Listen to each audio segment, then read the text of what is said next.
யாரு காரணம் இல்ல. நான் பொதுவான ஒரே ஒரு விஷயம், நாங்க கேட்ட இடத்த கொடுத்திருக்கலாம்ல. மக்கள் அதிகமா கூடுவாங்க, மக்களும் இட வசதியோட இருக்கணும், தலைவரும் வந்து பாக்கணும். தளபதி சும்மா வந்தாலே கூட்டமா தான் வரும். இன்னைக்கு அவர் ஒரு கட்சி தலைவரா வர்றப்போ இன்னும் எதிர்பார்ப்போடு அதிகமான மக்கள் வரத்தான் செய்வாங்க. அப்ப தகுதியான இடத்த கொடுத்திருக்கலாம்ல.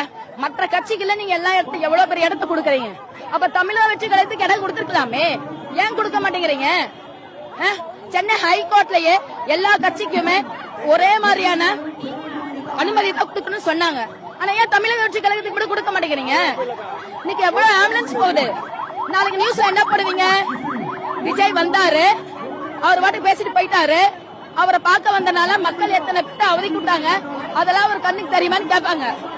ஆனா இப்ப நான் பேசுறது எல்லாமே எங்க தலைவருக்கு அதுக்கு போகும். அவர் இதுக்கு தக்க பதிலடி கொடுப்பார். இல்ல எதுக்கு வர்றாங்க, எதுக்கு போயிருந்தல அங்க பேர் கேட்ட வரைக்கும் ஆப்படி வச்சிருந்தாங்க.